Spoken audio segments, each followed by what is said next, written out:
Alright guys, it's been a little bit more than a day. Maybe it's been more like a month. But I'm finally going to read the second part of An Unexpected Party of The Hobbit to you, and I'm going to start right where we left off with Bilbo Baggins feeling positively flummoxed. By the time he had got all the bottles and dishes and knives and forks and glasses and plates and spoons and things piled up on big trays, he was getting very hot and red in the face and annoyed. "Confusticate and bebother these dwarves," he said aloud. "Why don't they come and lend a hand?" Lo and behold, there stood Balin and Dwalin at the door of the kitchen, and Fili and Kili behind them, and before he could say knife, they had whisked the trays and a couple of small tables into the parlor and set out everything afresh. Gandalf sat at the head of the party with the 13 dwarves all around, and Bilbo sat on a stool at the fireside, nibbling at a biscuit. His appetite was quite taken away, and trying to look as if this was all perfectly ordinary and not in the least bit an adventure. The dwarves ate, and talked, and time got on, and at last they pushed their chairs back, and Bilbo made a move to collect the plates and glasses. "I suppose you all stay to supper?" he said in his politest, unpressing tones. "Of course," said Thorin, "and after? We shan't get through the business till late, and we must come to have some music first. Now, to clear up." Thereupon the 12 dwarves, not Thorin, he was too important, and stayed talking to Gandalf, jumped to their feet, and made tall piles of all the things. Off they went, not waiting for trays, balancing columns of plates, each with a bottle on top with one hand, while the hobbit ran after them, almost squeaking with fright. "Please be careful, and please don't trouble, I can manage." But the dwarves only started to sing, "Chip the glasses and crack the plates, blunt the knives and bend the forks. That's what Bilbo Baggins hates, smash the bottles and burn the corks. Cut the cloth and tread on the fat, pour the milk on the pantry floor, leave the bones on the bedroom mat and splash the wine on every door. Dump the crocks in a boiling bowl, pound them up with a thumping pole, and when you finish if any are whole, send them down the hall to roll. That's what Bilbo Baggins hates, so carefully, carefully with the plates." And of course they did none of these dreadful things, and everything was cleaned and put away, safe and quick as lightning, while the hobbit was turning round and round in the middle of the kitchen, trying to see what they were doing. Then they went back and found Thorin with his feet on the fender, smoking a pipe. He was blowing the most enormous smoke rings, and wherever he told one to go, it went. Up the chimney, or behind the clock on the mantelpiece, or under the table, or round and round the ceiling. But wherever it went, it was not quick enough to escape Gandalf. He sent a smaller smoke ring from his short clay pipe straight through the end of each one of Thorin's, and then Gandalf's smoke ring would go green and come back to hover over the wizard's head. He had a cloud of them about him already, and in the dim light it made him look strange and sorcerous. Bilbo stood still and watched. He loved smoke rings, and then he blushed to think of how proud he had been just yesterday morning of the smoke rings that he had sent up the wind over the hill. "Now for some music," said Thorin. "Bring out the instruments." Kili and Fili rushed for their bags and brought out little fiddles. Dori and Nori and Ori brought out flutes from somewhere inside their coats. Bombur produced a drum from the hall. Bifur and Bofur went out too, and came back with clarinets that they had left among the walking sticks. Dwalin and Balin said, "Excuse me, I left mine on the porch." "Just bring mine with you," said Thorin. They came back with viols as big as themselves, and with Thorin's harp wrapped in a green cloth. It was a beautiful golden harp, and when Thorin struck it, the music began all at once, so sudden and sweet that Bilbo forgot everything else, and was swept away into dark lands under strange moons, far over the water, and very far from his hobbit hole under the hill. The dark came into the room from the little window that opened in the side of the hill. The firelight flickered. It was April. And still they played on, while the shadow of Gandalf's beard wagged against the wall. The dark filled all the room, and the fire died down, and the shadows were lost, and still they played on, and suddenly, first one and then another began to sing as they played, deep-throated singing of the dwarves in the deep places of their ancient homes. And this is like a fragment of their song, if it can be like their song without their music. "Far over the misty mountains cold, to dungeons deep and caverns old, we must away ere break of day, to seek the pale enchanted gold. The dwarves of yore made mighty spells, while hammers fell like ringing bells, in places deep where dark things sleep, in hollow halls beneath the fells. For ancient king and elvish lord, there many a gleaming golden hoard they shaped and wrought, and light they caught, to hide in gems and hilt of sword. On silver necklaces they strung, the flowering stars on crowns they hung. The dragon fire and twisted wire they meshed in light of moon and sun. Far over the misty mountains cold, to dungeons deep and caverns old, we must away ere break of day, to claim our long-forgotten gold. Goblets they carve there for themselves, and harps of gold where no man delves. There lay they long, and many a song was sung unheard by men or elves. The pines were roaring on the height, the winds were moaning in the night. The fire was red, it flaming spread, the trees like torches blazed with light. The bells were ringing in the dale, and men looked up with faces pale. The dragon's ire, more fierce than fire, laid low their towers and houses frail. The mountain smoked beneath the moon, the dwarves they heard the tramp of doom. They fled their hall to dying fall, beneath his feet, beneath the moon. Far over the misty mountains grim, to dungeons deep and caverns dim, we must away ere break of day, to win our harps and gold from him.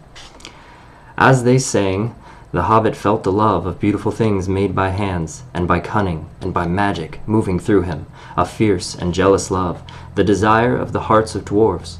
And then something tookish woke up inside of him, and he wished to go and see the great mountains, and hear the pine trees and the waterfalls, and explore the caves, wearing a sword instead of a walking stick.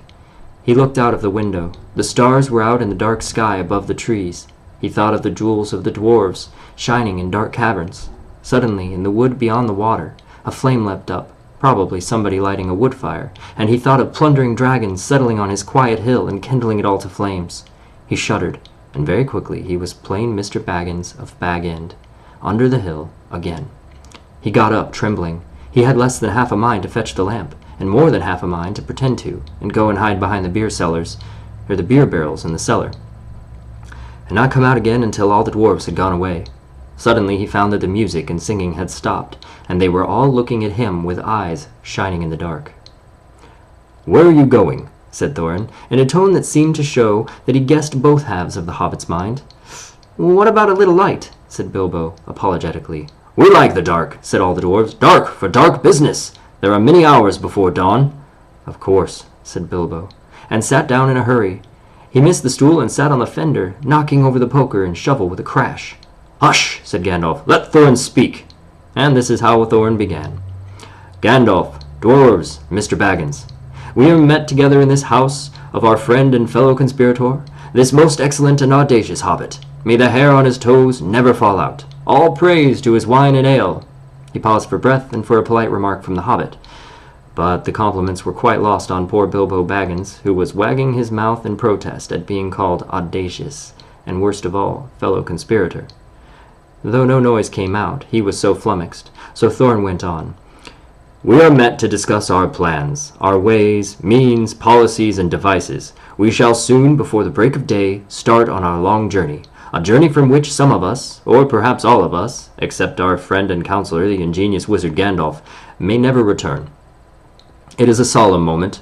Our object is, I take it, well known to us all.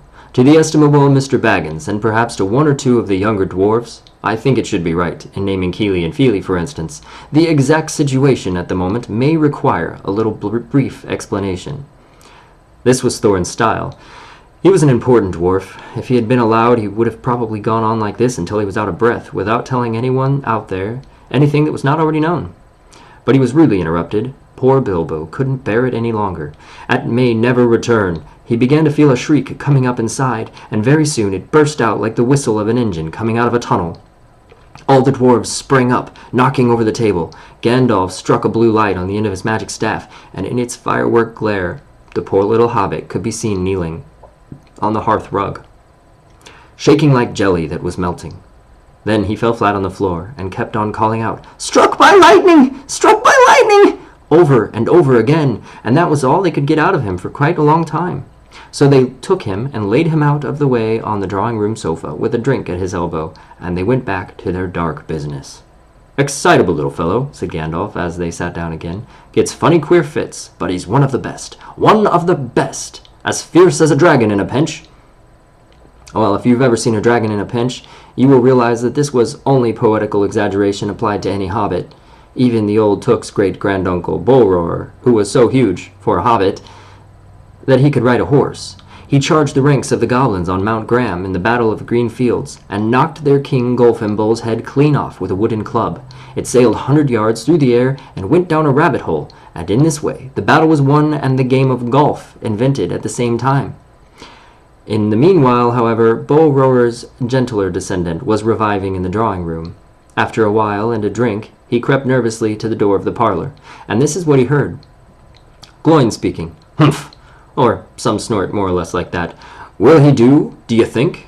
It is all very well for Gandalf to talk about this hobbit being fierce, but one shriek like that in a moment of excitement would be enough to wake the dragon and all of his relatives. Kill the lot of us! I think it sounded more like fright than excitement. In fact, if it had not been for the sign on the door, I should have been sure that we had come to the wrong house. As soon as I clapped eyes on that little fellow bobbing and puffing on the mat, I had my doubts. He looks more like a grocer than a burglar. And then Mr. Baggins turned the handle and went in, the took-sided one. He suddenly felt that he would go without bed and breakfast to be thought fierce. As for little bobbing fellow on the mat, well, it almost made him really fierce. Many a time afterwards the Baggins part regretted what he did now, and he said to himself, Bilbo, you were a fool. You walked right in and put your foot in it. Pardon me, he said, if I have overheard the words that you were saying. I don't pretend to understand what you're talking about, or your reference to burglars. But I think I'm right in believing, and this is what he called being on his dignity, that you think I'm no good. I will show you. I have no signs on my door. It was painted last week, and I am quite sure you have come to the wrong house. As soon as I saw your funny faces on the doorstep, I had my doubts. But treat it as the right one. Tell me what you want done, and I will try it, if I have to walk from here to east of east and fight the wild wereworms in the last desert. I had a great-great-great-granduncle once, Bullroarer Took, and... Yes, but that was a long ago, said Gloin, and I was talking about you. And I assure you there is a mark on this door. The usual one in the trade, or used to be. Burglar wants a good job, plenty of excitement, reasonable reward. That's how it's usually read. You can say expert treasure hunter instead of burglar if you like. Some of them do. It's all the same to us. Gandalf told us there was a man of the sort in these parts looking for a job at once, and that he had arranged for a meeting here this Wednesday tea time. Of course there's a mark, said Gandalf. I put it there myself, for very good reasons. You asked me to find the 14th man for your expedition, and I chose Mr. Baggins. And just let any one say that I chose the wrong man or the wrong house, and you can stop at 13 and have all the bad luck you want. Or go back to digging coal. He scowled so angrily at Gloin that the dwarf huddled back in his chair, and when Bilbo tried to open his mouth to ask questions, he turned and frowned at him and stuck out his bushy eyebrows, until Bilbo shut his mouth tight with a snap. That's right, said Gandalf. Now let's have no more argument. I've chosen Mr. Baggins, and that ought to be enough for all of you. If I say he's a burglar he is, or will be when the time comes. There's a lot more in him than you guess, and a deal more than he has any idea of himself. You may, possibly, all live to thank me yet. Now, Bilbo, my boy, fetch the lamp, and let's have a little light on this. On the table in the light of a big lamp with a red shade, he spread a piece of parchment, rather like a map. This was made by Thror, your grandfather Thorin, he said in answer to the dwarves' excited questions. It is a plan of the mountain. Well, I don't see that this will help us much, said Thorin disappointedly after a glance. I remember the mountain well enough, and the lands about it, and I know where Mirkwood is, and the Withered Heath, where the dragons bred. There's a dragon marked in red on the mountain, said Balin, but it will be easy enough to find him without that, if we ever arrive there. There is one point that you haven't noticed, said the wizard, and that is the secret entrance. So you see that rune on the west side, and the hand pointing to it from the other runes? That marks a hidden passage to the lower halls. Well, it may have been secret once, said Thorin, but how do we know that it's secret any longer? Old Smaug has lived there long enough to know... to have found out anything there is to know about those caves. Well, he may, but he can't have used it for years and years. Why? Because it's too small. 5 feet high the door, and 3 may walk abreast, say the runes. But Smaug could not creep into a hole that size, not even when he was a young dragon, and certainly not after devouring so many of the dwarves and men of Dale. Seems a great big hole to me, squeaked Bilbo, who had no experience of dragons and only of hobbit holes. He was getting excited and interested again, so that he forgot to keep his mouth shut. He loved maps, and in his hall there hung a large one of the country round, with all his favorite walls marked on it in red ink. "How could such a large door be kept secret from everyone outside, apart from the dragon?" he asked. He was only a little hobbit, you must remember. "In lots of ways," said Gandalf, "but in what way this one has been hidden, we don't know without going to see. From what it says on the map, I should guess there is a closed door which has been made to look exactly like the side of the mountain. That's the usual dwarves' method. I think that is right, isn't it?" "Quite right," said Thorin. "Also," went on Gandalf, "I forgot to mention that with the map went a key, a small and curious key. Here it is," he said, and he handed to Thorin a key with a long barrel and intricate wards made of silver. "Keep it safe." "Indeed I will," said Thorin, and he fastened it upon a fine chain that hung about his neck under his jacket. "Now things begin to look more hopeful. This news alters them much for the better. So far, we have had no clear idea what to do. We thought of going east, as quiet and careful as we could, as far as the Long Lake. And after that, the trouble would begin." "Oh, a long time before that, if I know anything about the roads east," interrupted Gandalf.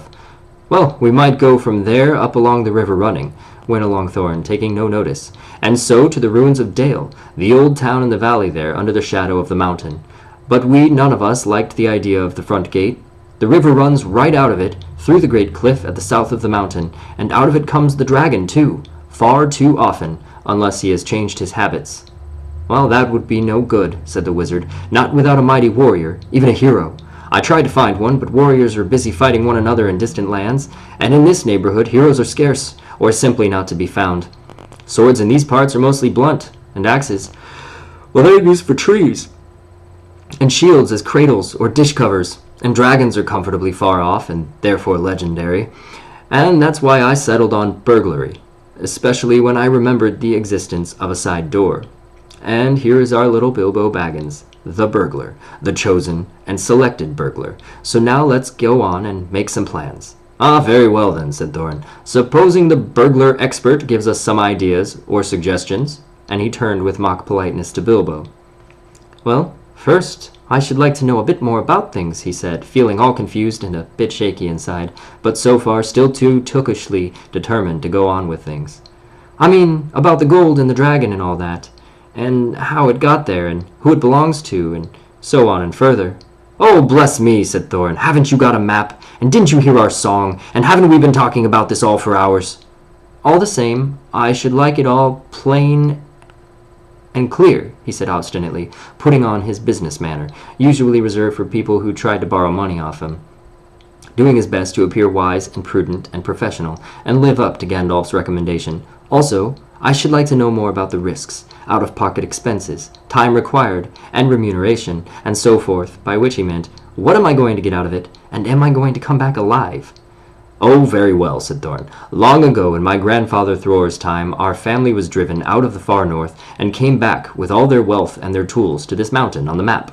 It had been discovered by my far ancestor Thrain the Old, but now they mined and they tunneled, and they made huger halls and greater workshops, and in addition, I believe they found a good deal of gold, and a great many jewels, too. Anyway, they grew immensely rich and famous, and my grandfather was king under the mountain, again, and treated with great reverence by mortal men, who lived to the south, and were gradually spreading to the running river as far as the valley overshadowed by the mountain. They built the merry town of Dale there in those days. Kings used to send for our smiths, and reward even the least skillful most richly. Fathers would beg us to take their sons as apprentices, and pay us handsomely, especially in food supplies, which we never bothered to grow or find for ourselves. Altogether, those were good days for us, and the poorest of us had money to spend and lend, and leisure to make beautiful things just for the fun of it, not to speak of the most marvelous and magical toys, the likes of which is not to be found in the world nowadays. So my grandfather's halls became full of armor and jewels and carving and cups, and the toy market of Dale was the wonder of the north. Undoubtedly, that was what brought the dragon. See, dragons steal gold and jewels, you know, from men and elves and dwarves, wherever they can find them, and they guard their plunder as long as they live, which is practically forever unless they are killed, and never enjoy a brass ring of it. Indeed, they hardly know a good bit of work from bad, although they usually have a good notion of the current market value, and they can't make a thing for themselves, not even mend a little loose scale of their armor. There were lots of dragons in the north in those days, and gold was probably getting scarce up there, what with the dwarves flying south or getting killed, and all of the general waste and destruction that dragons were going from bad to worse.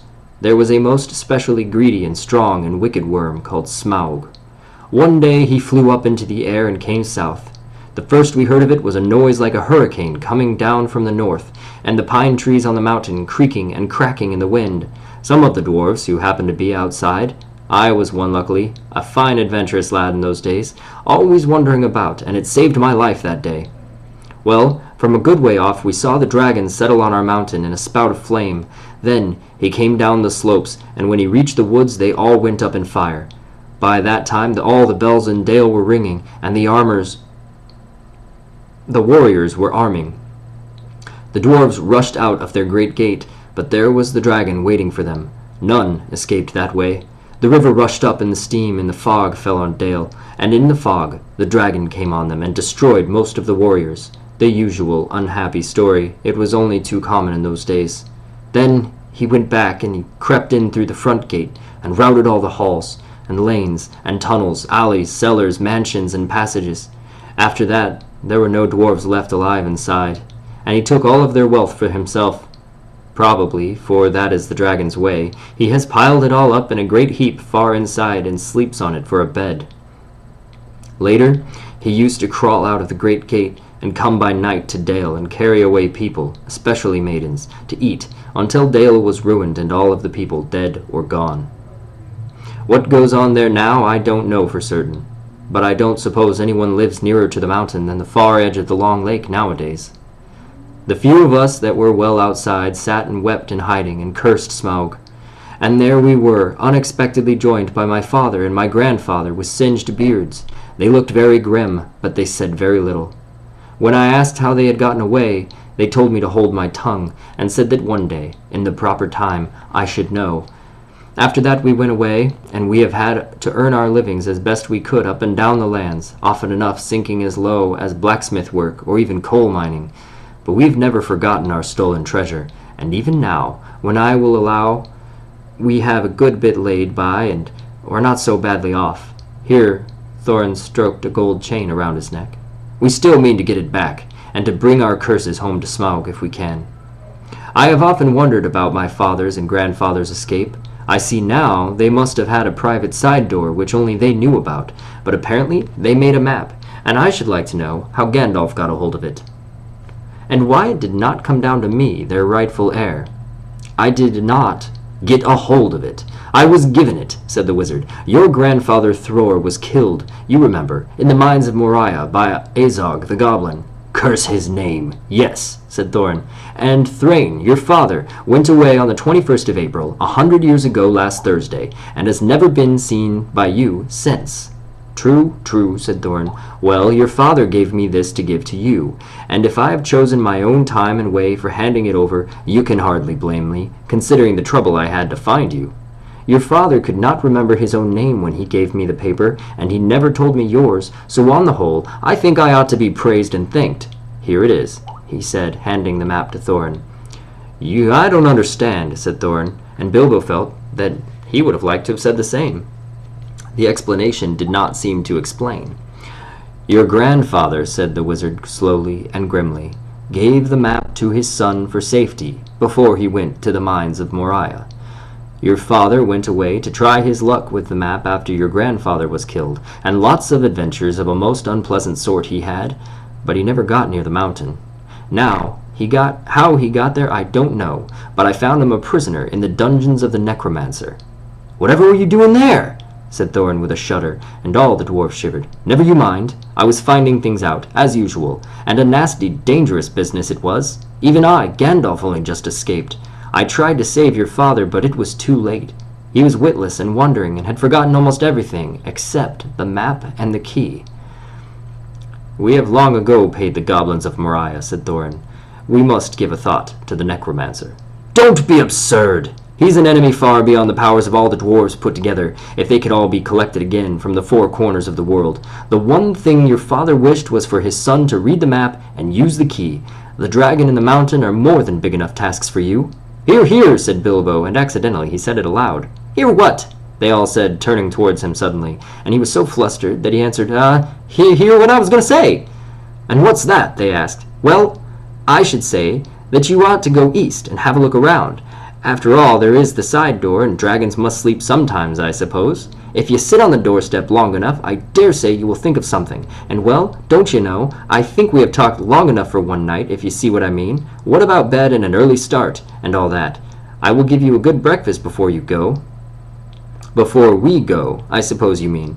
Aren't you the burglar? And isn't sitting on the doorstep your job? Not to speak of getting inside of the door. But I agree about bed and breakfast. I like 6 eggs with my ham when starting out on a journey.